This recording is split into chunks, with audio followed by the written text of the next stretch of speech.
नमस्कार दोस्तों, आप सभी का एक बार फिर द हॉरर वर्ल्ड खौफनाक कहानियां चैनल पर बहुत बहुत स्वागत है। अगर आप पहली बार हमारे चैनल पर आए हैं तो चैनल को सब्सक्राइब जरूर कर लीजिए और वीडियो को लाइक करना बिल्कुल ना भूलें, क्योंकि यहाँ आपको मिलती हैं रियलिस्टिक, सस्पेंस से भरी और दिल दहला देने वाली खौफनाक कहानियां। दोस्तों, आज आप देखने जा रहे हैं 21 दिसंबर की वो भयानक रात का तीसरा पार्ट। लेकिन उससे पहले एक जरूरी बात, अगर आपने इस कहानी के पार्ट 1 और पार्ट 2 नहीं देखे हैं तो आपसे गुजारिश है कि पहले उन्हें जरूर देखिए। अगर आपने पहले दोनों पार्ट नहीं देखे तो कहानी का असली डर और गहराई आप महसूस नहीं कर पाएंगे। पार्ट 1 और पार्ट 2 के लिंक हमने इस वीडियो के डिस्क्रिप्शन में दे दिए हैं।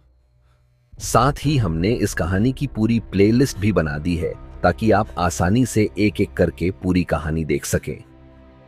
अब जरा सा रिकैप। पिछले पार्ट्स में आपने देखा कि कैसे एक शांत सा परिवार धीरे धीरे अपने ही राजों में उलझता चला गया, कैसे सालों से छुपाए गए पाप एक एक कर सामने आए, कैसे घर के अंदर की लड़ाई डर से भी ज्यादा खतरनाक साबित हुई, और फिर एक पल की लापरवाही, दरवाजा खुला और आदित्य अंधेरे में बाहर चली गई। अब पूरा परिवार उसे रोकने के लिए घर के बाहर निकल चुका है। पूजा का कमरा पीछे छूट गया है और वो रहस्यमयी आवाज अब भी अंधेरे में गूंज रही है। दोस्तों, आज का यह पार्ट इस कहानी का अंत तय करेगा, इसलिए आराम से बैठिए, ध्यान से सुनिए, और अगर आप तैयार हैं इस रात के आखिरी सच को जानने के लिए तो चलिए शुरू करते हैं 31 दिसंबर की वो भयानक रात, पार्ट 3, सिर का तुर सिर, द हॉरर वर्ल्ड, खौफनाक कहानियां पर। आइए अब इस कहानी को आगे बढ़ाते हैं।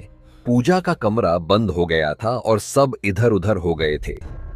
अमन चिल्लाता है, नामन, अदिति किधर हो तुम दोनों? अखिलेश जी, इतने अंधेरा इतना घना था कि अपना ही हाथ सामने फैलाने पर दिखाई नहीं दे रहा था। ऐसा लग रहा था जैसे रोशनी नाम की कोई चीज वहां कभी थी ही नहीं। उम्र के साथ अखिलेश जी की आंखें अब पहले जैसी तेज नहीं रही थी। इस गुप्त अंधेरे में उन्हें हर परछाई एक दूसरे में घुली हुई लग रही थी। दिल जोर जोर से धड़क रहा था, सांसें तेज और बेतरतीब हो चुकी थीं। थोड़ी ही दूरी पर अमन भी अंधेरे में टटोलते हुए सबको ढूंढने की कोशिश कर रहा था। नमन, आदित्य, नमन, तुम लोग कहां हो? उसकी आवाज अंधेरे गलियारों में गूंजकर वापस उसी पर लौट आ रही थी, लेकिन जवाब में कहीं से भी कोई आवाज नहीं आई।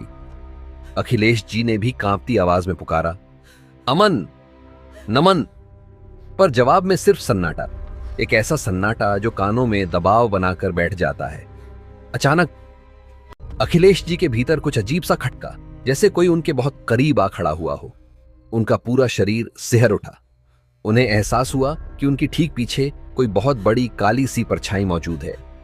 उनकी सांस गले में अटक गई। उन्होंने डरते डरते धीरे से पीछे मुड़कर देखने की कोशिश की, लेकिन उससे पहले ही एक तेज ठहाकेदार हंसी अंधेरे को चीरती हुई गूंजी। हा हा हा हा। ऐसा लगा जैसे कोई उनके पीछे से पलक झपकते ही तेजी से भाग गया हो। अखिलेश जी पूरी तरह घबरा गए। उनका दिल जैसे सीने से बाहर निकल आएगा। घबराहट में उन्होंने दोनों हाथ आगे बढ़ाए और हड़बड़ाते हुए वापस लौटने के लिए कदम बढ़ाए ही थे, तभी झट से किसी ने उनका पैर मजबूती से पकड़ लिया। अखिलेश जी की रीढ़ में एक अजीब सा सर्द करंट दौड़ गया। पैर जैसे जमीन में गड़ गया हो, सिर सुन्न। बस कुछ ही सेकंड में उनकी पूरी जिंदगी उनकी आंखों के सामने घूम गई। दोस्ती के नाम पर किया गया धोखा, एक मरते हुए दोस्त की अमानत, झूठे कागज, लालच और वो सारे पाप जिन्हें उन्होंने सालों तक अपने भीतर दबा कर रखा था। उनके होंठ कांपने लगे। उन्होंने मन ही मन बुदबुदाया, लगता है मेरे कर्मों की सजा ही मुझे यहां तक खींच लाई है। डर के मारे उन्होंने आंखें बंद कर लीं। हाथ जोड़कर ऊपर वाले का नाम लेने लगे, हे भगवान, अब बस। तभी तब उनके कंधे पर किसी का हाथ पड़ा। अखिलेश जी की जोरदार चीख निकल गई। आ!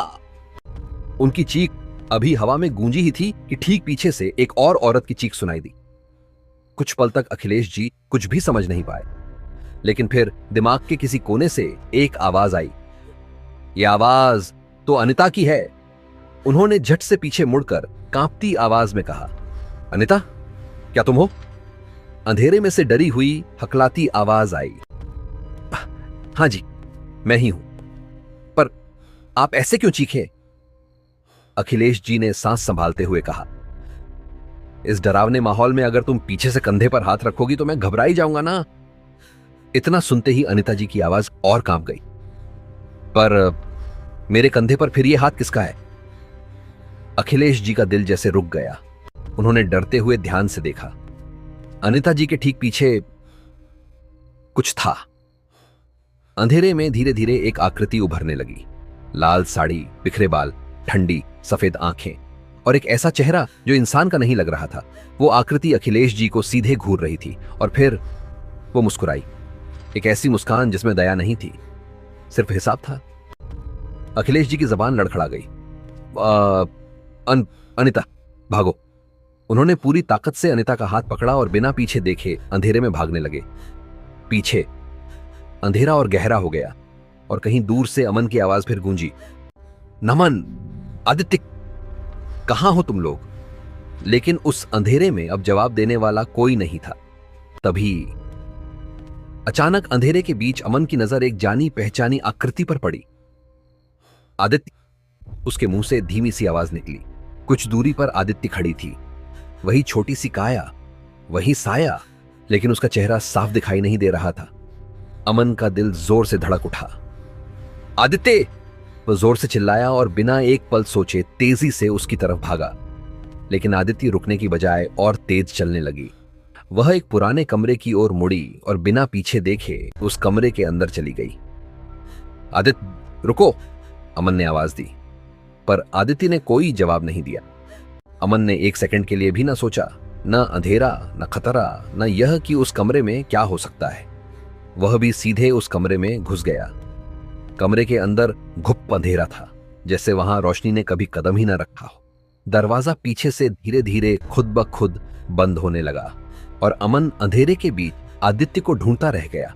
इधर कुछ दूरी पर सौम्या इधर उधर घबराई हुई अमन को ढूंढ रही थी। अमन, अमन, कहां हो तुम? लेकिन चारों तरफ सिर्फ अंधेरा, कोई आवाज नहीं, कोई हलचल नहीं। अचानक उसे एहसास हुआ, अमन अब उसकी नजर से पूरी तरह ओझल हो चुका है। चारों तरफ एक अनजाना सन्नाटा था। सौम्या का दिल जोर से बैठने लगा। उसे पहली बार साफ साफ डर महसूस हुआ। नहीं, उसने खुद से कहा, मुझे यहां नहीं रुकना चाहिए। घबराहट में वह मुड़ गई और तेज तेज कदमों से वापस पूजा वाले कमरे की तरफ लौटने लगी। लेकिन तभी अंधेरे से दो छोटी छोटी परछाइयां उसकी तरफ दौड़ती हुई आईं। मम्मी, मम्मी, रोती हुई आवाजें। सौम्या रुक गई। अगले ही पल उसने देखा, अव्वी और अवनी उसकी तरफ आंसुओं से भरी आंखों के साथ भागे चले आ रहे थे। तुम दोनों यहां क्या कर रहे हो? सौम्या घबराकर डांटते हुए बोली। मैंने मना किया था ना कि पूजा के कमरे से बाहर मत निकलना। अभी सिसक रहा था। अवनी रोते हुए बोली, मम्मी, हम आपको रोकने के लिए बाहर आए थे, हमें डर लग रहा था, अवनी ने कहा। सौम्या का गुस्सा एक पल में ममता में बदल गया। उसने दोनों को जोर से अपने सीने से लगा लिया, लेकिन उसका दिल जानता था अब हालात उसके हाथ से निकल चुके हैं। उधर घर के दूसरे हिस्से में श्रुति तेज तेज कदमों से इधर उधर घूम रही थी। उसकी आवाज पूरे अंधेरे में गूंज रही थी। विवान, विवान, विवान, कहां हो तुम? उसकी आवाज अब कांपने लगी। वह हर कमरे के दरवाजे के पास जाती, अंदर झांकती, लेकिन हर जगह बस अंधेरा, कोई जवाब नहीं। विवान! अब उसकी आवाज में डर साफ सुनाई दे रहा था, लेकिन विवान कहीं दिखाई नहीं दे रहा था। न उसकी परछाई, न उसकी आवाज। श्रुति का दिल डूबने लगा। उसने पहली बार महसूस किया, इस घर में लोग एक दूसरे से अलग ही जा रहे हैं, जैसे कोई जानबूझकर सबको अलग अलग दिशाओं में खींच रहा हो, और अंधेरा हर किसी को अपने अपने डर के साथ अकेला छोड़ रहा हो। इस रात का खेल अब पूरी तरह शुरू हो चुका था। मोना बदहवास हालत में अंधेरे गलियारों में आदित्य का नाम लेते हुए लगातार आगे बढ़ती जा रही थी। उसकी सांसें बेकाबू थीं। आंसू रुकने का नाम नहीं ले रहे थे। आदित्य, मेरी बच्ची। हर बार उसका नाम लेते ही उसका दिल और जोर से बैठ जाता था। तभी अचानक पीछे से एक जानी पहचानी आवाज आई, मोना। मोना। मोना एक ही पल में बुरी तरह कांप गई। उसका पूरा शरीर जैसे सुन्न पड़ गया हो। लेकिन अगले ही पल उसने खुद को समझाने की कोशिश की। उसने मन ही मन कहा, नहीं, यह आवाज तो अजीत की है। उसे लगा शायद उसका दिमाग डर की वजह से खेल खेल रहा है। वह धीरे धीरे पीछे मुड़ी और कांपती आवाज में बोली, अजीत, क्या तुम हो? अंधेरे से फिर वही आवाज आई, मोना। और इस बार उस आवाज में एक अजीब सा आरोप था। तुम हमारी बेटी का ध्यान नहीं रख पाई? तुमने उसे खो दिया? मोना का दिल छलनी हो गया। वह रोते हुए बोली, नहीं अजीत, ऐसा नहीं है। मैं तो उसके साथ ही थी। पता नहीं वो कब निकल गई। इतने अंधेरे में मैं उसे कहां ढूंढूं? उसकी आवाज टूट रही थी और फिर अनजाने में वह बोल पड़ी, अच्छा हुआ तुम आ गए। बस यही। उसके मुंह से यह शब्द निकलते ही वह सन्न रह गई। उसकी रूह जैसे कांप उठी। उसके दिमाग में एक झटका सा लगा, अजीत यहां। अचानक उसकी आंखें फैल गईं। आदित्य की चिंता में वह यह भूल ही गई थी, अजीत तो यहां हो ही नहीं सकता। वह तो नोएडा में है। उसका दिमाग तेजी से चलने लगा। तो फिर यह कौन है? उसके दिल में एक डरावनी सच्चाई धीरे धीरे घर करने लगी। उसने मन ही मन कहा, यह अजीत नहीं है, ये वही है, वही शैतान जो मेरे साथ खेल खेल रहा है। डर के मारे वह पीछे की ओर 2-3 कदम लड़खड़ाती हुई हटी। उसकी टांगें उसका साथ छोड़ रही थीं। और फिर उसके मुंह से एक दिल दहला देने वाली चीख निकली, बचाओ, कोई है, मुझे कोई बचाओ। उसकी चीख अंधेरे में दूर तक गूंजी। लेकिन जवाब में उसी दिशा से जहां से अजीत की आवाज आ रही थी, अब वहां से हंसी सुनाई दी। एक ऐसी हंसी जो इंसानी नहीं लगती थी। हा हा हा हा हा। हंसी धीरे धीरे तेज होती गई। ऐसी हंसी जो किसी के होश उड़ा दे। मोना पूरी तरह टूट चुकी थी। डर और घबराहट में वह रोते हुए बेतहाशा भागने लगी। उसे पता नहीं था वह किस दिशा में भाग रही है, बस भाग रही थी जान बचाने के लिए। उसकी सांसें टूट रही थीं। आंसू रास्ता नहीं देख रहे थे और तभी धड़ाम, वह अचानक किसी से जोर से टकरा गई। उसका शरीर पीछे की ओर डगमगा गया। वह जमीन पर गिरते गिरते बच गई। उसके मुंह से सिर्फ एक ही बात निकल पाई, आदित्य। और अंधेरा उसके चारों तरफ और गहरा हो गया। दूसरी ओर अंधेरे के बीच वीरभद्र तेजी से चारों तरफ नजर दौड़ा रहा था। हर कोना उसे किसी अनहोनी का इशारा दे रहा था। तभी उसे कुछ दूरी पर एक जानी पहचानी आकृति हिलती हुई दिखाई दी। वीरभद्र ने ध्यान से देखा, विवान। उसका दिल थोड़ा सा हल्का हुआ। वह तुरंत उसकी ओर बढ़ा और तेज लेकिन संयमित आवाज में बोला, विवान बाबा, आप इधर उधर मत जाइए। हम सब पहले ही बिखर चुके हैं। अब और अलग होना ठीक नहीं है। विवान डरा हुआ था। उसकी आंखों में घबराहट साफ दिख रही थी। उसने कांपती आवाज में कहा, अंकल, मुझे अभी और अवनी नजर नहीं आ रहे। मैं उन्हें ढूंढ रहा था। यह सुनते ही वीरभद्र का चेहरा और सख्त हो गया। वह जानता था कि डर के इस माहौल में बच्चों की तलाश कितनी खतरनाक हो सकती है, लेकिन उसने अपनी आवाज में डर को आने नहीं दिया। वह विवान के करीब आया और उसके कंधे पर अपना हाथ रखकर गंभीरता से बोला, विवान, अभी और अवनी आपके मामा मामी देख लेंगे। अभी सबसे जरूरी यह है कि आप सुरक्षित रहें। इधर ज्यादा देर रुकना बिल्कुल ठीक नहीं है। अंधेरे में कुछ ऐसा था जो हर पल और खतरनाक होता जा रहा था। वीरभद्र ने चारों ओर एक नजर डाली। उसे लगा जैसे दीवारें भी उन्हें घूर रही हों। हवा में अजीब सी भारीपन था। उसने विवान का हाथ हल्के से थाम लिया और बोला, चलिए हम दोनों वापस पूजा घर चलते हैं। वहीं रहना इस वक्त सबसे सुरक्षित है। विवान अब भी पीछे पीछे अंधेरे में देख रहा था, मानो उसे डर हो कि कहीं अवी या अवनी उसे पुकार न ले। लेकिन वीरभद्र की मजबूत पकड़ उसे हिम्मत दे रही थी। दोनों धीरे धीरे कदम बढ़ाने लगे। हर कदम के साथ अंधेरा और गहरा लगता जा रहा था। वीरभद्र के दिमाग में बस एक ही बात चल रही थी, इस फार्म हाउस में कुछ बहुत गलत हो रहा है, और अगर सब जल्द इकट्ठा नहीं हुए तो ये रात किसी को जिंदा नहीं छोड़ेगी। पूजा घर की ओर बढ़ते हुए दोनों की परछाइयां दीवारों पर अजीब ढंग से मरोड़ खा रही थी, जैसे घर खुद उन्हें वापस बुला रहा हो या फिर उन्हें और गहराई में खींच रहा हो। इधर अंधेरे के बीच हेमलता उर्फ पूर्वी बेचैन नजरों से चारों तरफ देखने लगी। उसका दिल तेजी से धड़क रहा था। उसने एक बार फिर इधर उधर नजर दौड़ाई, लेकिन वीरभद्र कहीं दिखाई नहीं दे रहा था। जैसे ही यह बात उसके दिमाग में पूरी तरह बैठी, उसकी आंखें भर आईं, उसकी आवाज टूट गई। वह लगभग रोते हुए बुदबुदाई, वीरू, तुम कहां हो? अंधेरा उसके डर को और गहरा कर रहा था। हर परछाई उसे किसी अनहोनी का एहसास दिला रही थी। धीरे धीरे उसके आंसू बहने लगे। वह पूरी तरह घबरा चुकी थी। तभी उसके पीछे से तेज कदमों की आवाज आई। वह डर के मारे झट से मुड़ी।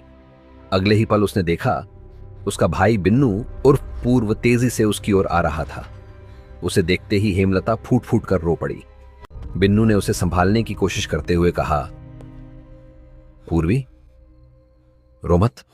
वो कुछ पल रुका और फिर बोल पड़ा, वीरू भैया। लेकिन अगले ही सेकंड उसने खुद को संभाला।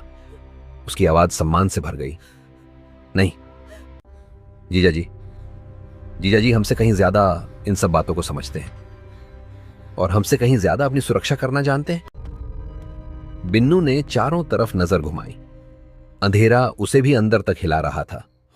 फिर उसने हेमलता की ओर देखते हुए थोड़ा सख्त लेकिन अपनापन भरी आवाज में कहा, तुम मेरे साथ चलो। इधर अकेले रहना ठीक नहीं है। हम दोनों वापस पूजा घर चलते हैं, वहीं सबसे सुरक्षित है। हेमलता अब भी पीछे मुड़ मुड़कर देख रही थी। उसके मन में एक ही सवाल घूम रहा था, वीरभद्र कहीं किसी मुसीबत में तो नहीं। लेकिन बिन्नू की आवाज में जो भरोसा था, उसने हेमलता को थोड़ी हिम्मत दी। वह कांपते कदमों से आगे बढ़ी। बिन्नू ने हल्के से उसका हाथ थाम लिया। दोनों धीरे धीरे पूजा घर की दिशा में बढ़ने लगे। उनके हर कदम के साथ अंधेरा और ज्यादा भारी होता जा रहा था और पीछे छूटती उनकी परछाइयां दीवारों पर ऐसे हिल रही थीं, मानो यह घर किसी को भी आसानी से छोड़ने वाला ना हो। हाँफते हुए अखिलेश जी और अनिता जी अंधेरे गलियारे में बेतहाशा भागे जा रहे थे, पर उन्हें खुद भी नहीं पता था कि वे भागकर कहां जाना चाहते हैं। सामने बस घुप अंधेरा था, पीछे मौत की आहट। अखिलेश जी की सांसें तेज और बिखरी हुई थी और अनिता जी की हालत भी कुछ अलग नहीं थी। हर कदम पर ऐसा लग रहा था जैसे कोई उनके पीछे पीछे दौड़ रहा हो। तभी अचानक भागते भागते अनिता जी का पैर फिसल गया। वह संतुलन खो बैठी और जोर से जमीन पर गिर पड़ी। अनिता! अखिलेश जी घबराकर चिल्लाए। वे तुरंत पीछे मुड़े और उन्हें उठाने के लिए झुक गए, लेकिन उसी पल पीछे से पायल की छम छम की आवाज गूंज उठी। वह आवाज इतनी साफ थी कि रूह कांप जाए। अखिलेश जी का दिल धक से सीने में अटक गया। अब दृश्य कुछ ऐसा था, अखिलेश जी अनिता जी को उठाने के लिए आधे झुके हुए थे। अनिता जी अभी जमीन पर ही थीं और उनके ठीक पीछे झुकी हुई टेढ़ी कमर के साथ बिखरे बालों में छिपा एक बेहद डरावना चेहरा, वही चुड़ैल। उसके चेहरे पर एक विकृत और ठंडी मुस्कान थी, ऐसी मुस्कान जिसमें कोई खुशी नहीं, सिर्फ खौफ था। उसकी आंखें अनिता जी की पीठ में गड़ी हुई थी। पायल की आवाज अब और पास थी। अखिलेश जी ने जैसे ही उस डरावनी आकृति को देखा, उनके पैर लड़खड़ा गए। उनका शरीर अब उनका साथ छोड़ चुका था। वे वहीं जमीन पर ढेर हो गए। सीने में फिर से तेज दर्द उठा। हाथ सीने पर चला गया। सांस रुक रुक कर आने लगी। पूरा शरीर डर के मारे बुरी तरह कांप रहा था। उधर अनिता जी खुद को किसी तरह संभाल चुकी थीं। वे उठीं और घबराकर अखिलेश जी के पास आईं। उन्हें थामते हुए कांपती आवाज में बोली, आपको क्या हो गया? आप ऐसे क्यों कांप रहे हैं? सीने में हाथ क्यों रखे हुए हैं? लेकिन तभी अनिता जी ने महसूस किया कि अखिलेश जी उनकी तरफ नहीं, उनके पीछे देख रहे हैं। उनकी आंखों में ऐसा डर था जो उन्होंने कभी नहीं देखा था। अनिता जी का दिल एक पल के लिए डूब सा गया। उन्हें भी पीछे किसी की मौजूदगी का एहसास हुआ। उनकी रीढ़ की हड्डी में एक तेज सिहरन दौड़ गई। सांस अटक गई, होंठ सूख गए। और डरते हुए बहुत धीरे धीरे उन्होंने पीछे मुड़कर देखना शुरू किया। इधर अंधेरे के बीच मोना किसी तरह अपने आप को संभालने की कोशिश कर रही थी। उसका पूरा शरीर डर के मारे कांप रहा था। सांसें तेज और बिखरी हुई थीं, आंखें नमी से भरी हुईं और दिल हजारों आशंकाओं से घिरा हुआ। वह कांपते हुए धीरे धीरे सामने देखने लगी। उसके मन में सिर्फ एक ही सवाल था, अब किस नई मुसीबत से टकराने गई। लेकिन अगले ही पल जैसे ही उसकी नजर सामने खड़े चेहरे पर पड़ी, उसके चेहरे पर अचानक थोड़ी सी शांति उतर आई। सिर्फ 2 सेकंड लगे उस चेहरे को पहचानने में। वह और कोई नहीं, नमन था। मोना के कंधे थोड़े ढीले पड़ गए। डर के उस समंदर में उसे पहली बार किसी सहारे का एहसास हुआ। लेकिन यह शांति ज्यादा देर टिक नहीं पाई। अगले ही पल उसके भीतर जमा सारा दर्द और घबराहट गुस्से में बदल गई। वह झल्लाते हुए लगभग चिल्ला पड़ी, मेरी बेटी खो गई है, तुम कैसे भी करके उसे ढूंढ कर लाओ, कम से कम एक खुशी तो मुझे दे सकते हो। उसकी आवाज भर्रा गई थी, आंखों से लगातार आंसू बह रहे। नमन शांत भाव से मोना को देख रहा था। उसके चेहरे पर ना गुस्सा था, ना शिकायत, सिर्फ संयम और चिंता। वो धीरे से बोला, तुम टेंशन मत लो मोना, मैं अदिति को ढूंढ कर ले आऊंगा, तुम खुद को शांत रखो। नमन की आवाज में ऐसा भरोसा था कि मोना का दिल और टूट गया। उसकी आंखों में अब सिर्फ डर नहीं, आत्मग्लानि भी उभर आई। उसके मन में ख्यालों की एक लहर उठी।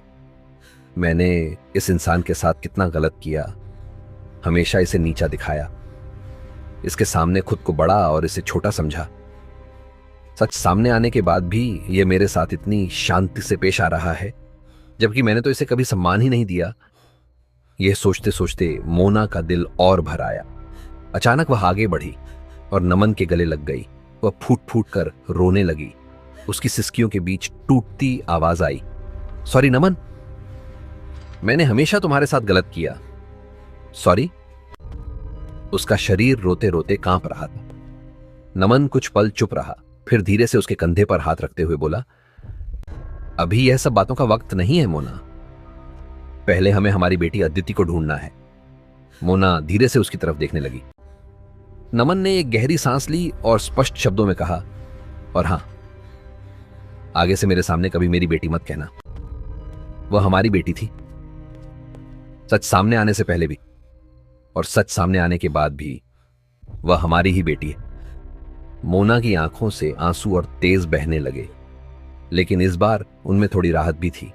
अंधेरे, डर और धोखे के बीच किसी रिश्ते ने पहली बार सच का सहारा पाया था, और उसी सहारे के साथ वे दोनों अदिति को ढूंढने के लिए फिर से अंधेरे में आगे बढ़ गए। इधर अमन उस कमरे में तेजी से दाखिल हो चुका था। जैसे ही वह अंदर आया, कमरे का दरवाजा धड़ाम से अपने आप बंद हो गया। उस आवाज ने अमन के दिल को झकझोर दिया। वह घबराकर पीछे मुड़ा और दरवाजे की कुंडी पकड़ने ही वाला था कि तभी उसे एहसास हुआ दरवाजा पूरी तरह जाम हो चुका है। कमरे में घुप अंधेरा था, न कोई खिड़की, न कोई रोशनी, सिर्फ ठंडी, भारी और सड़ांध भरी हवा। अमन का दिल तेजी से धड़कने लगा। वह हिम्मत जुटाकर ऊंची आवाज में पुकारा, अदिति, अदिति। उसकी आवाज कमरे की दीवारों से टकराकर लौट आई, लेकिन अदिति की कोई जवाब नहीं। अमन घबराते हुए आगे बढ़ा। हर कदम पर उसे ऐसा लग रहा था जैसे कोई उसे देख रहा हो। तभी कमरे के बीचों बीच हवा में कुछ हिलता हुआ नजर आया। पहले अमन को लगा शायद उसकी आंखों का धोखा है। उसने आंखें मली और ध्यान से देखा। अगले ही पल उसका पूरा शरीर डर से कांप उठा।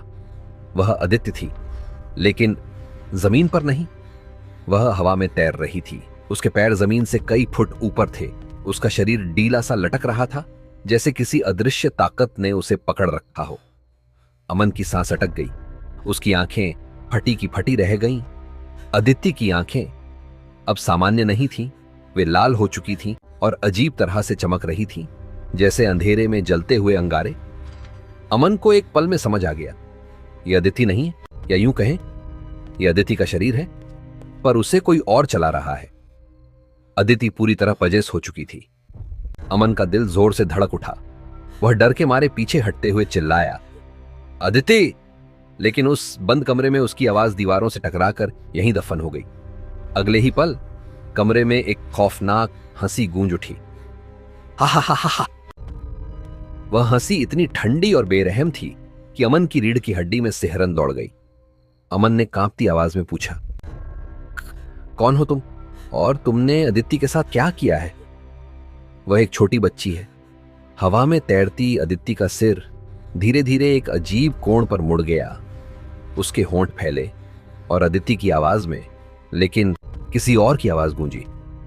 हा हा हा हा हा। टेंशन मत ले, अभी ये जिंदा है। मैंने सिर्फ इसके शरीर पर कब्जा किया है। वह आवाज इतनी ठंडी थी कि अमन का खून जम सा गया। अगले ही सेकंड अदिति का शरीर हवा में तेजी से अमन की ओर बढ़ा। वह अमन के चेहरे के इतने पास से गुजरी कि उसके बिखरे बाल अमन के चेहरे से टकराते हुए निकल गए। अमन को लगा जैसे किसी ने उसकी आत्मा को छू लिया हो। वह डर के मारे चीख भी नहीं पाया। उसके पैर जवाब दे गए। वह जोर से जमीन पर गिर पड़ा। उसी पल अचानक अदिति का शरीर भी हवा से सीधा फर्श पर आ गिरा। धड़ाम। कमरा फिर से सन्नाटे में डूब गया। अमन जमीन पर पड़ा हाँफ रहा था। उसकी आंखें अब भी डर से फटी हुई थी और फर्श पर पड़ी अदिति बिल्कुल निश्चल, जैसे तूफान से पहले की खामोशी। अमन किसी तरह अपने आप को जमीन से उठाने की कोशिश करने लगा। उसके हाथ कांप रहे थे, पैरों में जान नहीं, सिर भारी हो चुका था और दिल ऐसे धड़क रहा था मानो अभी सीना फाड़कर बाहर आ जाएगा। तभी अचानक उसे महसूस हुआ उसके ठीक ऊपर कोई मौजूद है। यह एहसास इतना तेज था कि अमन की सांस रुक गई। उसके पूरे शरीर में एक झटका सा दौड़ गया। धीरे धीरे डरते हुए उसने अपनी नजर ऊपर उठाई और कमरे की छत की तरफ देखा। अगले ही पल अमन की आंखें हैरत और खौफ से फट गईं। छत से चिपका हुआ एक भयानक दिखने वाला आदमी, न पूरा आदमी न कोई जानवर, बल्कि किसी नरक से निकली हस्ती। उसका रंग पूरी तरह काला था, इतना काला कि अंधेरा भी उसके आगे फीका लगे। उसके बाल बेहद लंबे, उलझे हुए, छत से लटकते हुए जैसे काली रस्सियां। उसके नाखून असामान्य रूप से बहुत बड़े, मुड़े हुए, नुकीले, मानो किसी को फाड़ डालने के लिए ही बने हों।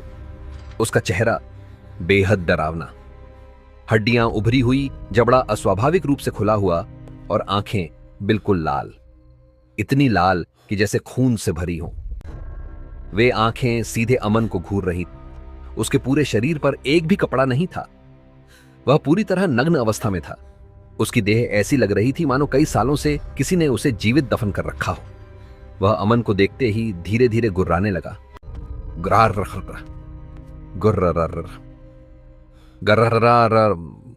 वह आवाज सीधे अमन के दिमाग में घुस रही थी। अमन का गला पूरी तरह सूख गया। वह चीखना चाहता था लेकिन आवाज बाहर ही नहीं निकल रही थी। उसकी पीठ में एकदम से करंट सा दौड़ गया। डर इतना भयानक था कि एक पल के लिए अमन की आंखें अपने आप बंद हो गईं। उसे लगा अब सब खत्म। लेकिन अगले ही पल अमन ने हिम्मत जुटाकर आंखें फिर से खोली और ऊपर देखा। वह हस्ती अब छत से धीरे धीरे नीचे उतर रही थी। उसकी लाल आंखें अब भी अमन पर जमी हुई थीं। वह सीधे अमन की तरफ बढ़ रहा था। छत से फर्श तक आते हुए उसके नाखून दीवारों पर घिसटते जा रहे थे। खर खर। वह आवाज अमन के दिमाग को चीर रही थी। अब अमन की हिम्मत पूरी तरह टूट चुकी थी। वह जमीन से छलांग लगाकर खड़ा हुआ और जान बचाने के लिए सीधे दरवाजे की ओर भागा। उसने पूरी ताकत से दरवाजा धक्का दिया लेकिन दरवाजा नहीं खुला। उसने फिर कोशिश की, फिर और जोर से। दरवाजा जैसे पत्थर बन चुका था। पीछे से गुर्राने की आवाज और ज्यादा करीब आ चुकी थी। अमन का दम घुटने लगा। उसके दिमाग में बस एक ही ख्याल था, अब मैं फंस चुका हूं। और उस बंद कमरे में अमन और वह नरक से आई हस्ती आमने सामने हो चुके थे। अमन ने दरवाजा खोलने के लिए अपनी पूरी ताकत झोंक दी थी।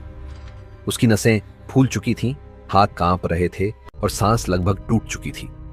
वह बार बार दरवाजे को धक्का दे रहा था लेकिन दरवाजा टस से मस से नहीं हुआ, मानो वह लकड़ी का नहीं पत्थर का बना हो। उसी पल अमन को पीठ के ठीक पीछे एक भयानक एहसास हुआ। एक ऐसी मौजूदगी जो तेजी से उसकी ओर बढ़ रही थी। पीछे से गहरी, भूखी और क्रूर गुर्राने की आवाज आने लगी।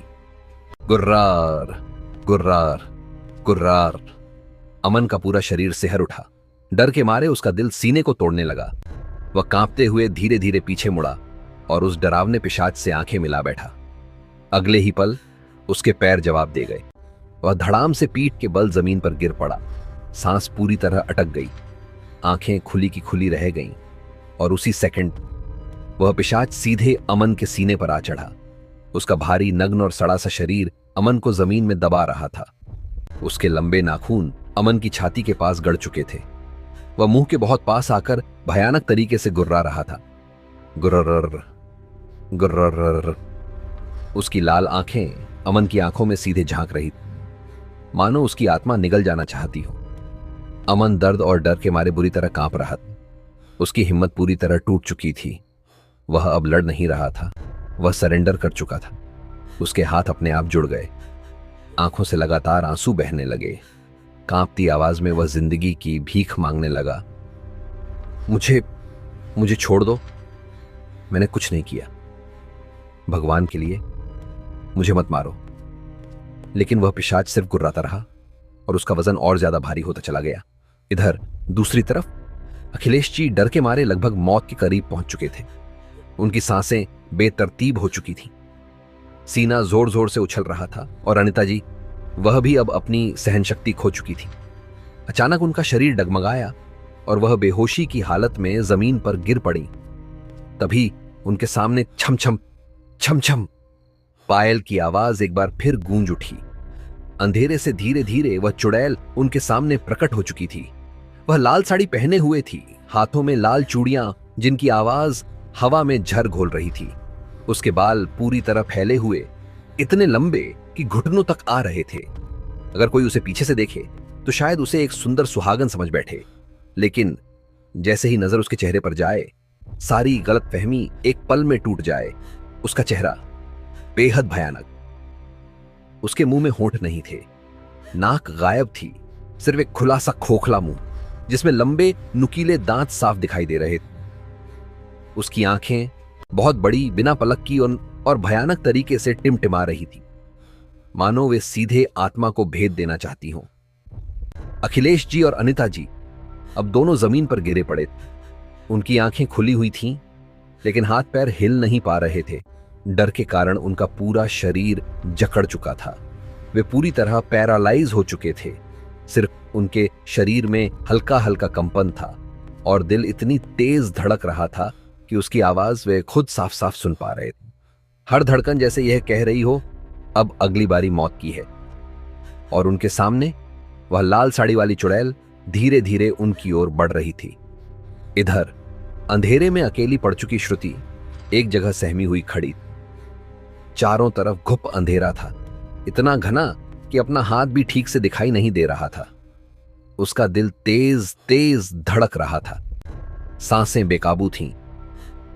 तभी उसे थोड़ी दूरी पर कुछ परछाइयां हिलती डुलती हुई नजर आईं।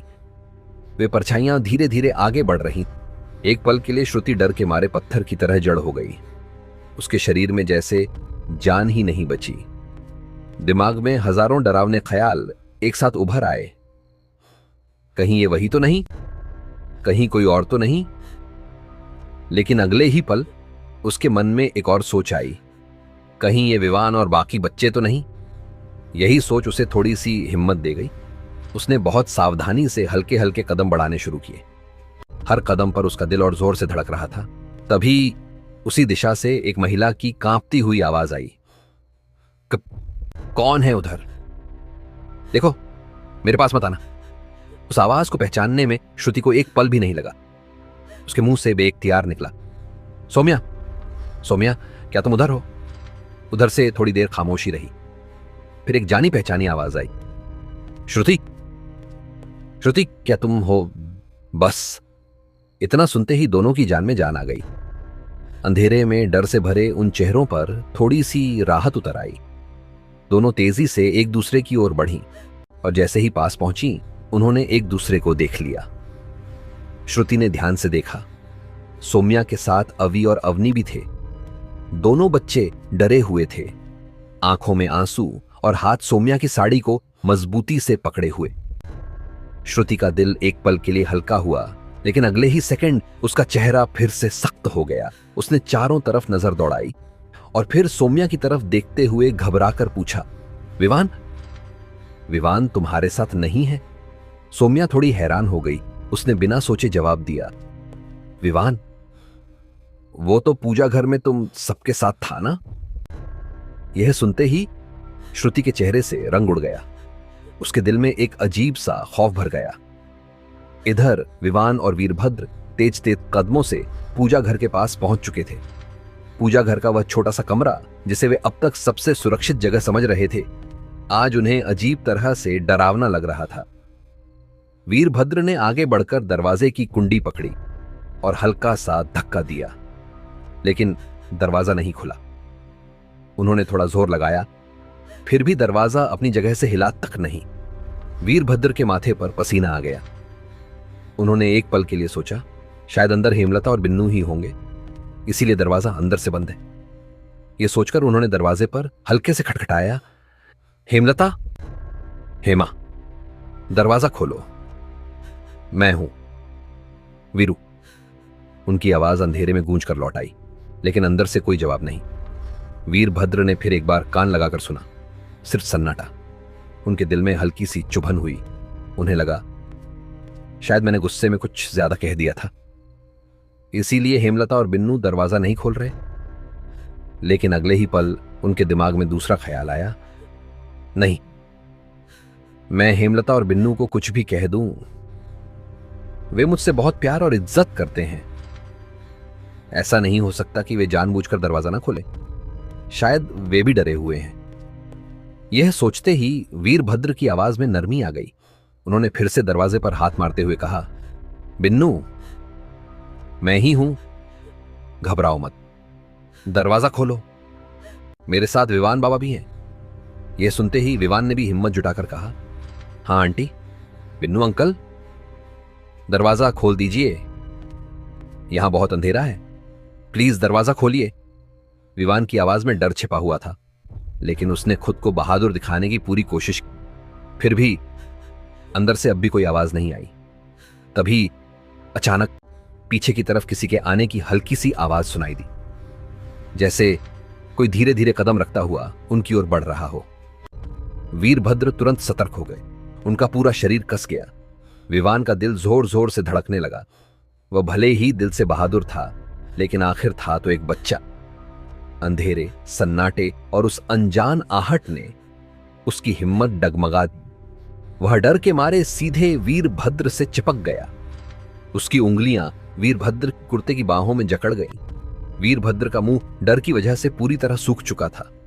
उन्होंने हल्के से थूक निगलकर अपने सूखे गले को गीला किया और बहुत धीमी, संभली हुई आवाज में कहा, डरो मत बेटा, मैं हूं ना तुम्हारे साथ, कुछ नहीं होगा। ये कहते हुए उन्होंने चारों तरफ नजर दौड़ाई और पास ही रखे एक बड़े से फूलों के वेस को देखा। बिना एक पल गंवाए वे विवान को अपने साथ लेकर उस वेस के पीछे छिप गए। दोनों अपनी सांसें रोके हुए। अंधेरे में उनकी आंखें उसी दिशा में टिकी थीं जहां से वह आहट आई। दूसरी ओर अब नमन और मोना दोनों मिलकर अंधेरे फार्म हाउस में अदिति को ढूंढ रहे थे। चारों तरफ सन्नाटा था, ऐसा सन्नाटा जिसमें अपनी ही सांसों की आवाज कान फाड़ने लगती है। नमन आगे आगे बहुत सावधानी से कदम रख रहा था। मोना बिल्कुल उससे सटी हुई चल रही थी। उसका हाथ नमन की बाह में जकड़ा हुआ था, मानो अगर उसने छोड़ा तो वह वहीं बिखर जाएगी। दोनों धीरे धीरे आगे बढ़ रहे थे कि तभी फार्म हाउस की बिल्डिंग के मेन गेट से अचानक खट खट खट, एक के बाद एक बेहद तेज खटखटाने की आवाज गूंज उठी। इतनी तेज कि दोनों की रूह तक कांप गई। मोना डर के मारे सीधे नमन का हाथ पकड़ बैठी। उसकी उंगलियां ठंडी पड़ चुकी थीं, सांसें तेज तेज चलने लगी, उसका सीना उछलने लगा। नमन ने भी मोना का हाथ और कसकर पकड़ लिया, जैसे उसे भरोसा दिला रहा हो कि वह अकेली नहीं है। नमन थोड़ा सा झुककर उसके कान में धीमी आवाज में बोला, तुम यहीं रुको, मैं उधर जाकर देखता हूं, कहीं अदिति वहीं तो नहीं। यह सुनते ही मोना की आंखों में खौफ और गहरा हो गया। अभी थोड़ी देर पहले जो उसके साथ हुआ था, उसकी याद अब भी उसके रोंगटे खड़े कर रही थी। वह किसी भी हालत में अकेली नहीं रह सकती थी। उसने लगभग गिड़गिड़ाती आवाज में कहा, नहीं नमन, मैं यहां अकेली नहीं रुकूंगी, मैं तुम्हारे साथ चलूंगी। नमन ने कुछ सेकंड उसे देखा। उसकी कांपती हालत, डरी आंखें और बिखरी सांसें, सब कुछ समझ गया। वह धीरे से बोला, ठीक है, डरो मत, तुम मेरे साथ ही चलो। दोनों बहुत धीरे धीरे उसी दिशा में आगे बढ़ने लगे। लेकिन तभी धामे में मेन गेट पर एक बेहद जोरदार आवाज आई, जैसे किसी ने भारी चीज जोर से फेंक कर मारी हो। पूरा फार्म हाउस थर्रा उठा। नमन और मोना दोनों के पैर डर के मारे वहीं जाम हो गए। एक पल के लिए तो वे समझ ही नहीं पाए कि अभी हुआ क्या। सिर्फ आवाज अब भी कानों में गूंज रही थी। कुछ सेकंड तक दोनों बस एक दूसरे को देखते रहे। फिर अचानक नमन का दिमाग तेजी से काम करने लगा। उसने बिना एक पल गंवाए मोना का हाथ जोर से पकड़ा और उसे खींचते हुए पास रखे एक बड़े से सोफे के पीछे छिपा लिया। दोनों सांस रोककर झुक गए। उसी पल बाहर मेन गेट की तरफ से बहुत से लोगों के गुर्राने की आवाजें आने लगी।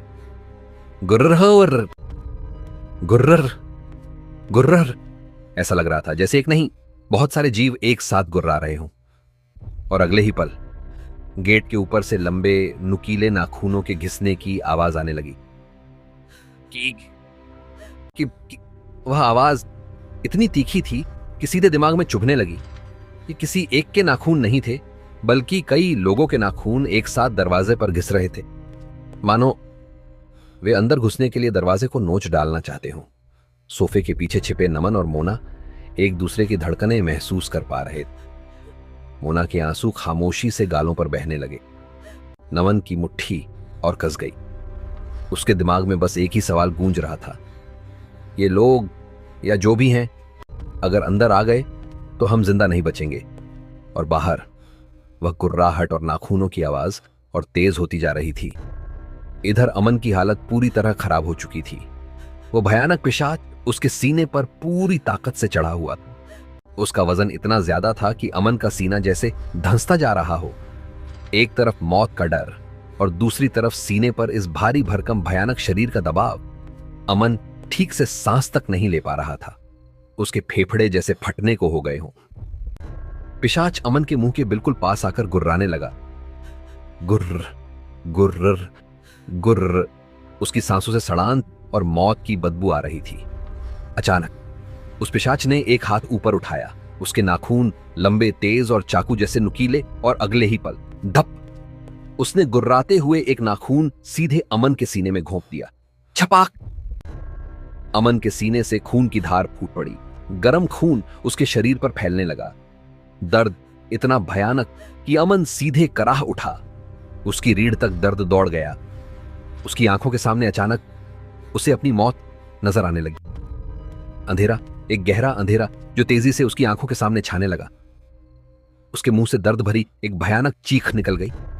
आह! उसकी चीख बंद कमरे में गूंज उठी। उस चीख की आवाज सुनते ही उधर ही फर्श पर बेहोशी की हालत में पड़ी अदिति अचानक हिल पड़ी। उसकी पलकें कांपने लगीं और अगले ही पल वह होश में आ गई। चारों तरफ घना अंधेरा था, कुछ दिखाई नहीं दे रहा था। डर के मारे उसका दिल तेज तेज धड़कने लगा। वह रोते हुए उठ बैठी। मम्मी, मम्मी, मम्मी कहां हो? उसकी मासूम रोने की आवाज अंधेरे में गूंज गई। अमन के सीने पर बैठा वह पिशाच अचानक रुक गया। उसने धीरे से अपना सिर घुमाया और अदिति की तरफ देखा। उसकी लाल जलती हुई आंखें एक पल के लिए अदिति पर टिक गईं। फिर उसने नजर वापस अमन की तरफ डाली और अगले ही पल उसके मुंह से एक खौफनाक हंसी निकल पड़ी। वह हंसी पूरे कमरे में गूंज उठी और अचानक वह पिशाच हवा में घुलता हुआ गायब हो गया, जैसे वह कभी था ही नहीं। कमरा फिर से खामोश हो गया। अमन फर्श पर पड़ा दर्द के मारे तड़प रहा था। उसका सीना अब भी खून से भीगा हुआ था। सांसें टूटी टूटी सी आ रही थी, लेकिन फिर भी उसने खुद को संभालने की कोशिश की। उसके दिमाग में सिर्फ एक ही बात थी, अदिति। उसने पूरी ताकत जुटाई और फर्श पर रेंगते हुए अदिति की तरफ बढ़ने लगा। हर इंच रेंगना दर्द से भरा हुआ था।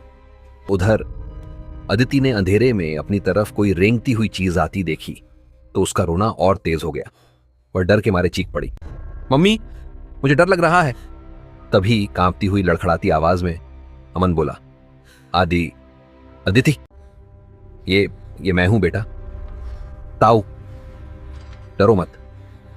अपने ताऊ जी की आवाज सुनते ही अदिति थोड़ी शांत हुई। उसने सिसकते हुए कहा, ताऊ जी आप हो ना? हम इधर कैसे आए? बाकी सब कहां हैं? मेरी मम्मी कहां है?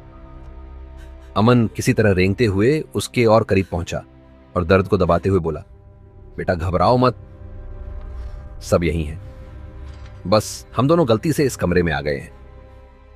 अब हम दोनों यहां से दूसरे कमरे में चलेंगे। अमन अदिति के बिल्कुल पास पहुंच चुका था, लेकिन जैसे ही अदिति की नजर अपने ताऊजी पर पड़ी, उसकी आंखें फैल गईं। अमन की शर्ट खून से भीगी हुई थी, सीने से खून अब भी रिस रहा था, उसकी सांसें कांप रही थीं। अदिति और घबरा गई। कांपती हुई आवाज में वह बोली, खून, ताऊजी, ये क्या हो गया आपको? और अगले ही पल वह अमन से लिपट गई और फूट फूट कर रोने लगी। अंधेरे कमरे में एक जख्मी आदमी और एक डरी हुई बच्ची, दोनों एक दूसरे को थामे हुए मौत के साए में खड़े थे और कहीं ना कहीं वह पिशाच अब भी उन्हें देख रहा था। श्रुति, सौम्या, अभि और अवनी चारों डरे हुए, सहमे हुए, कांपते कदमों से धीरे धीरे आगे बढ़ रहे थे। उनके कदम जैसे जमीन से चिपक रहे हों। हर कदम पर ऐसा लग रहा था कि अगला ही पल कुछ भयानक होने वाला है। बाहर फार्म हाउस के मेन गेट की तरफ से जो धड़ाम, गुर्र और खरोंचने जैसी आवाजें आ रही थीं, वो इन चारों ने भी साफ साफ सुनी थीं। उन्हीं आवाजों के कारण चारों के शरीर बुरी तरह कांप रहे थे। अभि और अवनी डर के मारे लगातार रोने को तैयार थे, लेकिन दोनों ने अपने अपने हाथ मुंह पर जोर से दबा रखे थे ताकि उनकी सिसकियों की आवाज बाहर न निकल पाए। श्रुति और सौम्या एक दूसरे के बिल्कुल पास चल रही थीं, मानो अलग हुई तो कोई खींच ले जाएगा। कुछ दूर आगे बढ़कर चारों एक जगह रुक गए। श्रुति अपने दिल की धड़कन को काबू में करने की कोशिश करते हुए सौम्या के कान के बिल्कुल पास झुककर फुसफुसाई, हमें जल्दी से जल्दी पूजा घर पहुंचना चाहिए, यहां ज्यादा देर रुकना ठीक नहीं है। उसकी आवाज इतनी धीमी थी कि खुद उसे भी सुनाई मुश्किल से दे रही थी। लेकिन ठीक उसी वक्त क्लैप क्लैप एक तेज आवाज आई, जैसे किसी ने अचानक जोर से ताली बजा दी हो। चारों एक साथ झटके से कांप उठे। अभि और अवनी डर के मारे श्रुति और सौम्या से चिपक गए।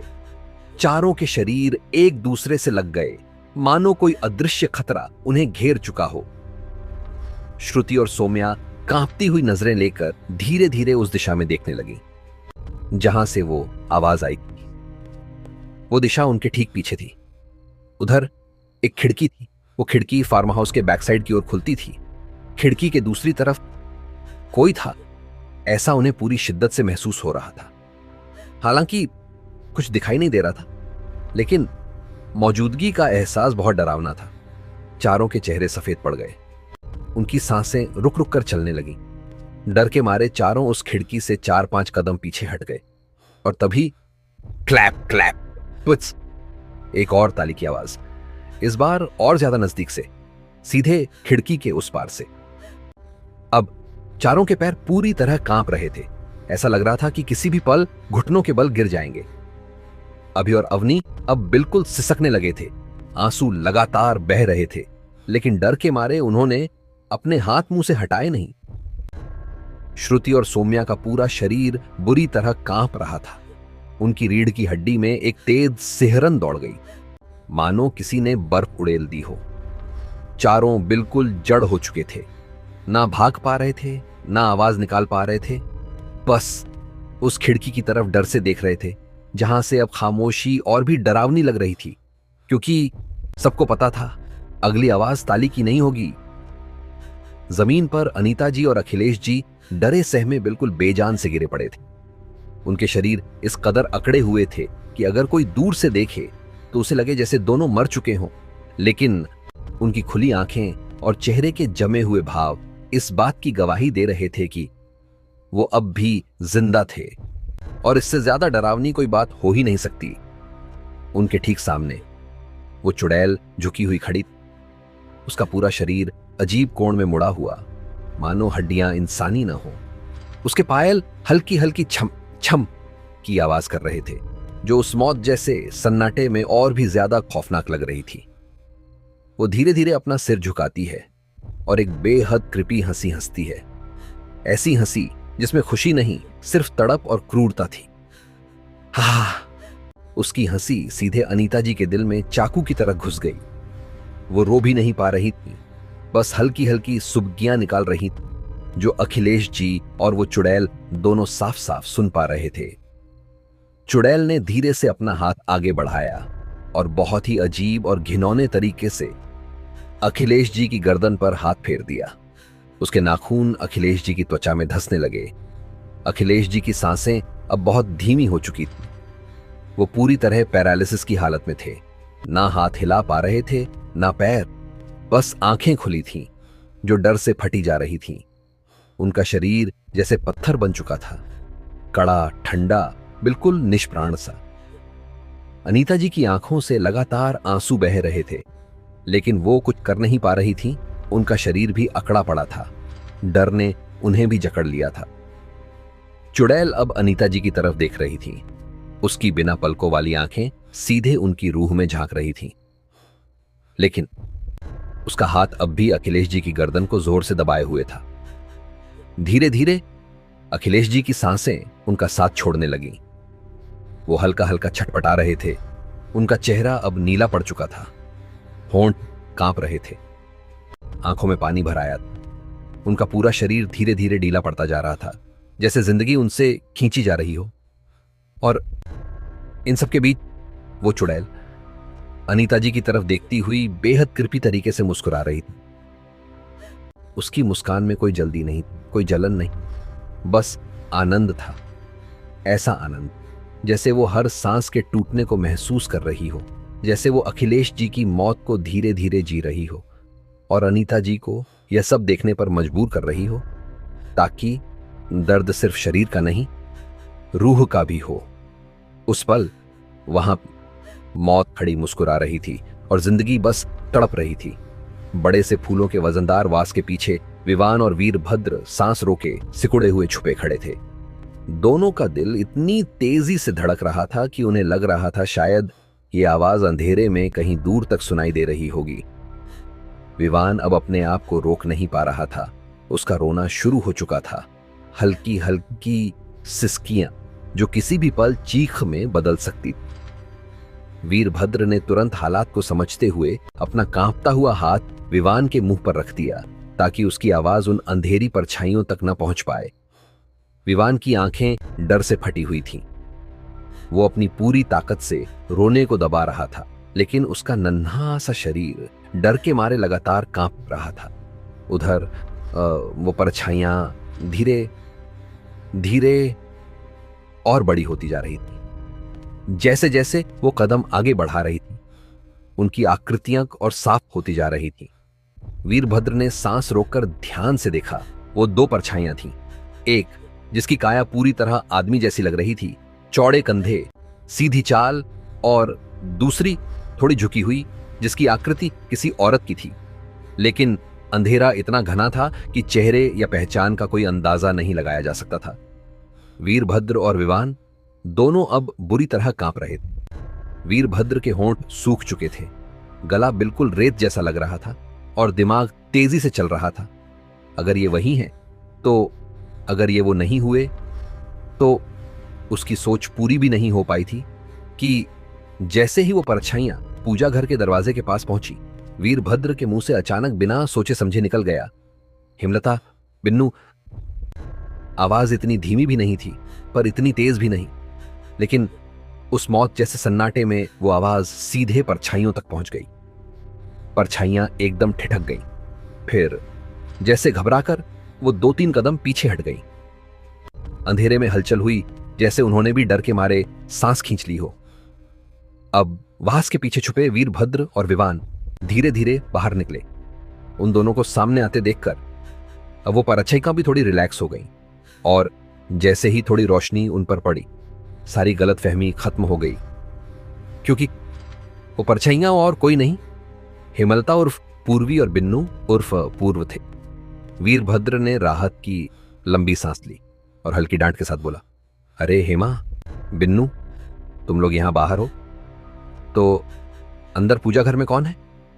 उसका चेहरा अब भी तनाव से भरा था, क्योंकि उसे यह एहसास हो चुका था कि अगर पूजा घर खाली है तो अंधेरे में बंद वो दरवाजा खुद से कभी बंद नहीं होता, और यहीं से डर की असली शुरुआत होने वाली थी। मोना और नमन सोफे के पीछे सिकुड़कर छुपे हुए थे। दोनों की सांसें काबू में नहीं थीं। हर सांस ऐसी लग रही थी जैसे आखिरी हो। बाहर मेन गेट की तरफ से आ रही गुर्राहट, खरोंचने और धड़ाम धड़ाम की आवाजें मोना की रूह को कांपाने के लिए काफी थीं। उसी पल मोना के कंधे पर एक हाथ आकर टिक गया। उसका पूरा शरीर एक पल के लिए सख्त हो गया। इस डर के साए में उसके दिमाग ने तुरंत खुद को समझाया, नमन ही होगा। डर के इस माहौल में मुझे हिम्मत देने के लिए कंधे पर हाथ रखा होगा। उसका दिल थोड़ा संभलने ही वाला था, लेकिन अगले ही पल उसे कुछ अजीब सा महसूस हुआ। हवा में एक सड़ी हुई, सीलन भरी, सांस रोक देने वाली दुर्गंध फैल चुकी थी। वो दुर्गंध सामान्य नहीं थी, उसमें मौत और सड़ांत की बू थी, और कंधे पर जो हाथ टिका था वो जरूरत से ज्यादा भारी लग रहा था। मोना का सिर भारी होने लगा, कानों में हल्की सी घूंघू होने लगी। फिर भी उसने कुछ नहीं कहा।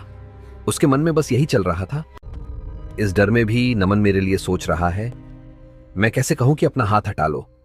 लेकिन उसी बेचैनी में उसकी नजर धीरे से नमन के दोनों हाथों पर पड़ गई। बस उसी पल मोना के पूरे शरीर में ऐसा लगा जैसे किसी ने नंगी तार छू दी हो। एक तेज करंट रीढ़ की हड्डी से होता हुआ दिमाग तक दौड़ गया। उसकी धड़कन एकदम बेकाबू हो गई। दिल सीने को तोड़कर बाहर निकलने को तैयार था। उसके होंठ कांपने लगे, हाथ बर्फ जैसे ठंडे पड़ गए। कांपते हुए हाथों से उसने नमन को हल्का सा हिलाया और टूटती हुई आवाज में नमन के कान के पास फुसफुसाई, ना ना। नमन चौंक कर उसकी ओर मुड़ा। मोना का चेहरा इस कड़कती सर्दी में भी पसीने से भीगा हुआ था। उसकी आंखों में ऐसा डर था जो नमन ने पहले कभी नहीं देखा था। नमन ने आंखों के इशारे से धीरे से पूछा, क्या हुआ मोना? मोना ने कुछ नहीं कहा, बस अपनी आंखों से अपने कंधे की तरफ इशारा किया। नमन का दिल एक पल के लिए रुक सा गया। दोनों ने एक साथ बहुत धीरे, बहुत डरते हुए मोना के कंधे की तरफ देखा, और जो उन्होंने देखा उसने उनकी रूह तक हिला दी। वहां एक हाथ था, लेकिन इंसानी हाथ नहीं। वो हाथ सड़ा हुआ, काला पड़ा, लंबे लंबे नुकीले नाखूनों वाला था। नाखून इतने तेज और मुड़े हुए थे जैसे हड्डी तक चीर दें। उस हाथ के ठीक पीछे अंधेरे से झुककर वही भयानक पिशाच उन्हें घूर रहा था। उसका चेहरा इतना गंदा, इतना विकृत कि देखते ही उल्टी आ जाए, और वो उन दोनों को देखकर बहुत ही गंदी, घिनौनी मुस्कान के साथ मुस्कुरा रहा था। उसकी मुस्कान में मजा था शिकार को डरते देखने का। मोना का दम घुटने लगा। नमन के होंठ सूख गए। इधर अमन और आदित्य किसी तरह उस कमरे के दरवाजे तक पहुंच चुके थे। अमन का शरीर अब उसका साथ छोड़ने लगा था। उसके सीने से लगातार खून बह रहा था। हर पल उसका रंग और गाढ़ा होता जा रहा था। अदिति कांपते हाथों से दरवाजे के कुंडे को पकड़ती है और पूरी ताकत लगाकर उसे धकेलती है। इस बार दरवाजा बिना किसी रुकावट के आसानी से खुल जाता है, लेकिन दरवाजा खुलते ही अमन के घुटने लड़खड़ा जाते हैं। उसकी आंखों के आगे अंधेरा छाने लगता है। खून की ज्यादा मात्रा बह जाने के कारण उसके सिर में चक्कर आने लगते हैं और उसे अचानक बेहोशी सी महसूस होने लगती है। अदिति अपने ताऊजी की ये हालत देखकर फूट फूट कर रोने लगती है। उसकी नन्ही सी आवाज पूरे कमरे में गूंज जाती है, ताऊजी, ताऊजी, आपको क्या हो रहा है? अमन सब कुछ समझ रहा था। उसे यह भी अच्छी तरह पता था, अगर वो अब हिम्मत हार गया तो अदिति इस अंधेरे और भयानक जगह में किसी भी खतरे का शिकार हो सकती है। वो अपनी बचती हुई ताकत को समेटकर एक बार फिर हिम्मत जुटाने की कोशिश करता है, लेकिन ज्यादा खून बह जाने के कारण वो चाहकर भी अपने शरीर को आगे नहीं बढ़ा पाता। उसके पैर जवाब दे चुके थे। अंत में वो कमरे के बाहर ही दीवार के सहारे फिसलता हुआ नीचे बैठ जाता है। उसकी सांसें अब बहुत धीमी हो चुकी थीं। वो अदिति को अपने पास बैठा लेता है और कांपते हाथों से उसके सिर पर प्यार से हाथ फेरता है। उसकी आंखों से आंसू खामोशी से बह रहे थे, लेकिन वो उन्हें छुपाने की पूरी कोशिश कर रहा था। कांपती हुई आवाज में वो धीरे से बोलता है, बेटा, मेरी बात ध्यान से सुनो। अदिति अपनी लाल आंखों से ताऊजी की तरफ देखती है, लेकिन रोने के कारण वो ठीक से सुन भी नहीं पा रही थी। अमन अपने लड़खड़ाते हाथ से एक दिशा की तरफ इशारा करता है। उधर देख रही हो, उस रोशनदान से जो हल्का सा उजाला आ रहा है, उसी तरफ पूजा घर है। वहीं तुम्हें सब लोग मिल जाएंगे। वो हर नाम लेते समय जैसे अपनी आखिरी ताकत झोंक रहा था। वहीं तुम्हारे दादा, दादी, ताई जी, बुआ, विवान भैया, अवनी दीदी और अभी। अमन अदिति की आंखों में देखते हुए धीरे से बोला, तुम उधर दौड़ते हुए चली जाओ। यहां रुकना तुम्हारे लिए ठीक नहीं है। यह जगह खतरनाक है बेटा।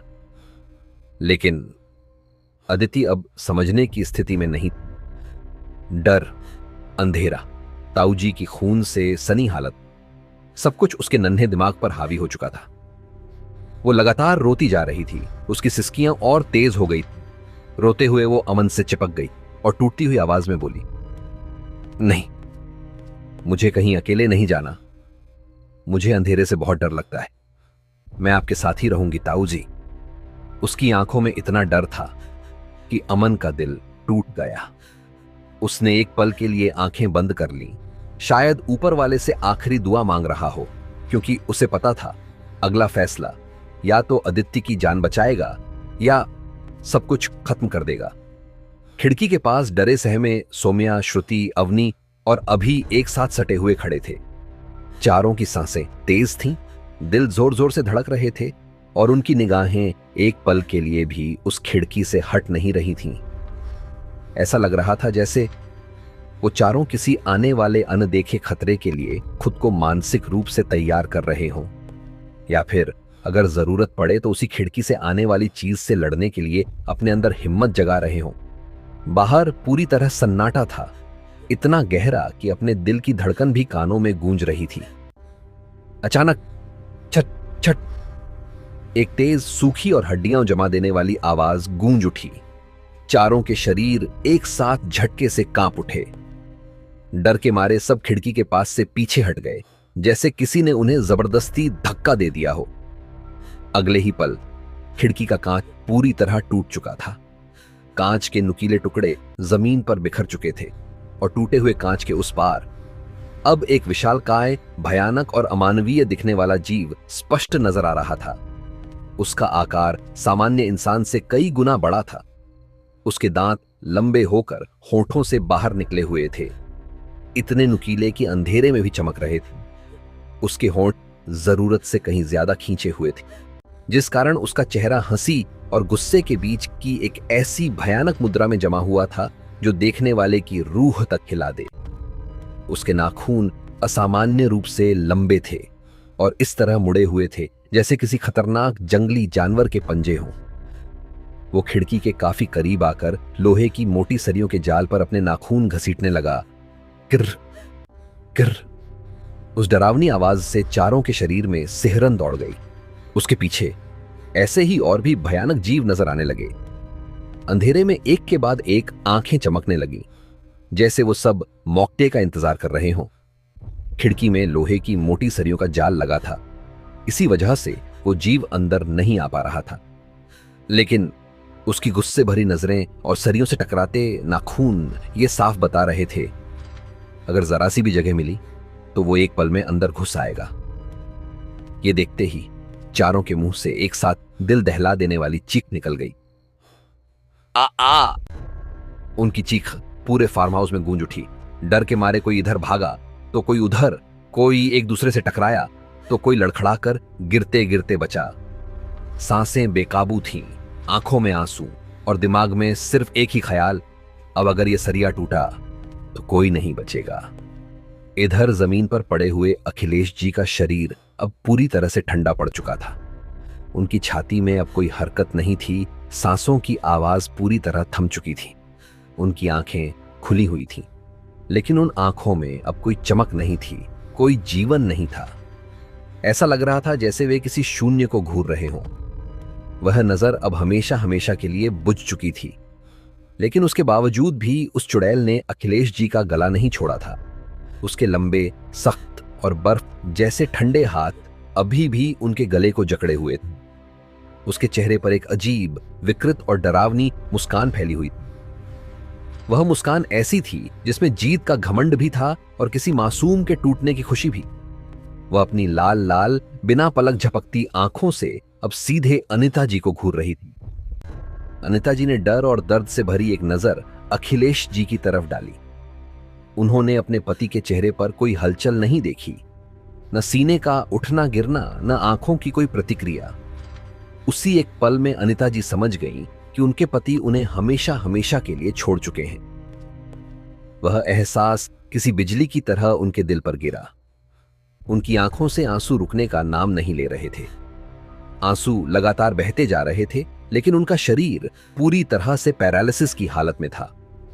वे चाहकर भी रो नहीं पा रही थीं, चाहकर भी चिल्ला नहीं पा रही थीं। उनका गला सूख चुका था, सांसें उखड़ उखड़ कर आ रही थीं। ऐसा लग रहा था जैसे हर सांस उनके लिए एक सज्जा बन गई हो।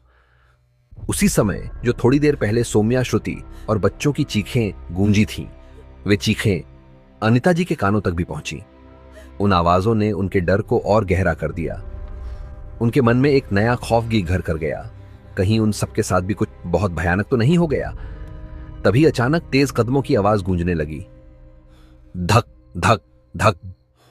वह आवाज तेज होती जा रही थी, पास आती जा रही थी, और उसी अगले ही पल एक अजीब सी ठंडी हवा का झोंका आया और पलक झपकते ही वह चुड़ैल वहां से गायब हो गई, जैसे वह कभी थी ही नहीं। अब वहां बस अखिलेश जी का ठंडा, निर्जीव शरीर पड़ा हुआ था और उनके पास ही अनिता जी बेसुध सी जमीन पर पड़ी थी। उनकी सांसें किसी तरह चल रही थीं, लेकिन उनकी आंखों से इतने आंसू बह चुके थे कि अब उन्हें कुछ भी साफ दिखाई नहीं दे रहा था। उनकी दुनिया अंधेरों और दर्द से भर चुकी थी। कदमों की आवाज अब बिल्कुल पास आ चुकी थी। वह सौम्या थी और उसके साथ अभी भी था। भागते हुए अभी का पैर अचानक अखिलेश जी के शरीर से टकरा गया और वह धड़ाम से जमीन पर गिर पड़ा। सौम्या ने घबराकर उसे संभाला, लेकिन जैसे ही उसकी नजर अपने सास ससुर पर पड़ी, उसकी हालत खराब हो गई। अखिलेश जी का निश्चल शरीर, अनिता जी की जकड़ी हुई हालत। सौम्या के मुंह से चीख निकल पड़ी, पापा, पापा, मम्मी, मम्मी, आप दोनों को क्या हो गया? अनिता जी की आंखों से लगातार आंसू बह रहे थे, लेकिन उनका शरीर अकड़ा हुआ था। वे अपनी बहू की आवाज सुन रही थीं, सब कुछ महसूस कर रही थीं, लेकिन कुछ भी कह पाने में असमर्थ थीं।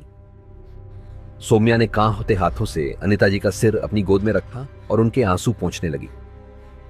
उन आंसुओं और अखिलेश जी के मृत शरीर को देखकर सौम्या को समझने में देर नहीं लगी कि यहां क्या हो चुका है। उसका दिल जोर जोर से धड़कने लगा, आंखों से आंसू खुद ब खुद बहने लगे। उधर अभी अपने दादा दादी की हालत देखकर फूट फूट कर रोने लगा। उसकी सिसकियों की आवाज उस भयानक सन्नाटे में गूंज रही थी। पूरा माहौल अब सिर्फ डर, मौत और टूटते रिश्तों की गवाही दे रहा था। उधर सौम्या अवनी का हाथ कसकर थामे बदहवास सी भागी जा रही थी। उसका दिल इतनी तेज धड़क रहा था कि उसे लग रहा था जैसे अभी सीने से बाहर निकल आएगा। सांसें उखड़ चुकी थीं, पैरों में ताकत नहीं बची थी, लेकिन बच्चों की खातिर वह रुकी नहीं। तभी अचानक उस भयानक सन्नाटे के बीच किसी छोटी बच्ची के रोने की आवाज गूंजी, मम्मी, मम्मी। सौम्या एकदम ठिठक गई। उस आवाज को पहचानने में उसे एक पल भी नहीं लगा। उसका दिल जोर से ढक से बैठ गया और मन ही मन वह बुदबुदाई, अरे ये तो आदित्य की आवाज है। उसने चारों तरफ नजर दौड़ाई। अंधेरा घना था, लेकिन थोड़ी दूर एक दीवार के पास हल्की सी हलचल नजर आई। वहीं से आदित्य के सिसकने की आवाज भी आ रही थी। सौम्या ने अवनी का हाथ और कसकर पकड़ लिया और बहुत सावधानी से बिना ज्यादा आवाज किए उस दिशा में बढ़ने लगी। जैसे जैसे वह पास पहुंची, वहां का नजारा साफ होने लगा और जो उसने देखा उसे देखकर उसके होश उड़ गए। अमन जमीन पर पड़ा हुआ था। उसका शरीर बेजान सा लग रहा था। उसके सीने से एक गाढ़ा तरल पदार्थ बह रहा था जो जमीन पर फैल चुका था। हल्की रोशनी में वह तरल चमक रहा था। सौम्या को समझने में एक पल भी नहीं लगा, वह खून था। अवनी की नजर जैसे ही अपने पापा पर पड़ी, वह खुद को रोक नहीं पाई। पापा, पापा चीखते हुए वह अमन के पास भागी और उसके सीने से लगकर बेतहाशा रोने लगी। उसका छोटा सा शरीर कांप रहा था, आंसू थमने का नाम नहीं ले रहे थे। श्रुति भी अपने भैया को इस हालत में देखकर टूट गई। उसकी आंखों से आंसू बहने लगे और वह सिसकते हुए अमन के पास घुटनों के बल बैठ गई। भैया, उसके मुंह से बस यही शब्द निकल पाया। अमन की सांसें लगभग जा चुकी थीं। हर सांस उसके लिए किसी पहाड़ को उठाने जैसी थी, लेकिन अपनी बेटी और बहन को अपने सामने देखकर उसने आखिरी ताकत बटोरी। उसने एक बार फिर गहरी सांस खींची, जैसे मौत को कुछ पल और रोकने की कोशिश कर रहा हो। कांपते हुए उसने अपना हाथ उठाया और अवनी के सिर पर हल्के से फेरा। फिर अपनी भारी होती पलकों से श्रुति की तरफ देखा और बहुत धीमी टूटी सी आवाज में बोला, श्रुति, मेरी बात ध्यान से सुनो। उसकी आवाज में दर्द भी था, डर भी और एक अजीब सी मजबूरी। मैं अब नहीं बच पाऊंगा। यह कहते हुए उसकी आवाज और धीमी हो गई। लेकिन तुम लोगों को किसी भी हाल में यहां से निकलना है।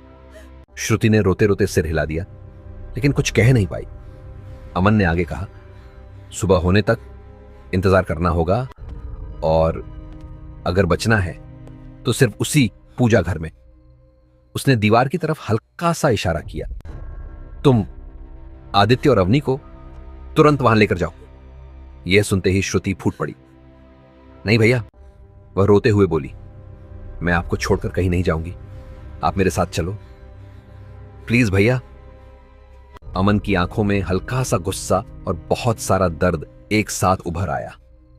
उसने आखिरी ताकत लगाकर सख्त लहजे में कहा, श्रुति, मेरी बात समझो। उसकी आवाज भले ही कमजोर थी, लेकिन शब्दों में अब भी भाई का हुक्म था। इन बच्चों के लिए तुम्हें जाना होगा। उसने अवनी और आदित्य की तरफ देखा, जो डर और आंसुओं में डूबी हुई थी। अगर तुम रुकी तो ये बच्चे नहीं बचेंगे। यह कहते कहते अमन की पकड़ ढीली पड़ने लगी। उसकी आंखें धीरे धीरे बंद होने लगीं, लेकिन उसके चेहरे पर एक ही चिंता थी, बच्चों की। वहां मौजूद हर इंसान समझ चुका था कि यह सिर्फ एक विदाई नहीं, यह एक आखिरी बलिदान है। दोस्तों, आज की इस कहानी को यहीं पर रोकना हमारे लिए भी आसान नहीं है। जिस डर, जिस खौफ और जिस मोड़ पर यह कहानी पहुंची है, वहां से आगे क्या होगा? यह सवाल शायद अभी आपके मन में भी घूम रहा होगा। क्या अमन की कुर्बानी बेकार जाएगी? क्या श्रुति बच्चों को लेकर पूजा घर तक सुरक्षित पहुंच पाएगी? क्या आदित्य अब भी उस अंधेरी ताकत की पकड़ में है? और सबसे बड़ा सवाल, क्या इस फार्म हाउस से कोई जिंदा बाहर निकल पाएगा या नहीं? दोस्तों, कहानी अब एक ऐसे मोड़ पर आ चुकी है जहां हर एक फैसला जिंदगी और मौत के बीच की दूरी तय करेगा। अंधेरा अभी पूरी तरह छोटा नहीं है और जो शक्तियां इस जगह पर राज कर रही हैं, वो अभी भी भूखी हैं, खून और आत्माओं के लिए। इसीलिए दोस्तों, कहानी लंबी होती जा रही है और हम नहीं चाहते कि जल्दबाजी में इसका अंत किया जाए। हम चाहते हैं कि जब इस कहानी का आखिरी अध्याय आए तो हर सवाल का जवाब मिले, हर डर का सामना हो और इस रहस्य से पर्दा पूरी तरह उठे। इसलिए आज के लिए हम इस कहानी के इस हिस्से को यहीं पर रोकते हैं, लेकिन हम आपसे वादा करते हैं बहुत जल्द हम इस कहानी का अगला पार्ट लेकर आएंगे और पूरी कोशिश करेंगे कि अगले ही पार्ट में इस भयानक कहानी का अंत भी कर दें। अगर आप चाहते हैं कि इस कहानी का अगला भाग जल्दी आए, अगर आप जानना चाहते हैं कि आगे क्या होने वाला है, तो इस वीडियो को लाइक जरूर करें, अपने दोस्तों के साथ शेयर करें और अगर आपने अभी तक हमारे चैनल को सब्सक्राइब नहीं किया है तो अभी सब्सक्राइब कर लीजिए, क्योंकि आगे जो होने वाला है वो पहले से भी ज्यादा डरावना, ज्यादा रहस्यमय और ज्यादा खौफनाक होने वाला है। नीचे कमेंट करके हमें जरूर बताइए कि आपको यह कहानी कैसी लगी और आप आगे क्या देखना चाहते हैं। तो दोस्तों, इसी इंतजार के साथ कि अगली रात अगली कहानी और अगला डर बहुत जल्द लौटेगा। मैं आपसे विदा लेता हूं, लेकिन याद रखिए, कभी कभी अंधेरे में हम अकेले नहीं होते। जय हिंद और मिलते हैं कहानी के अगले पार्ट में।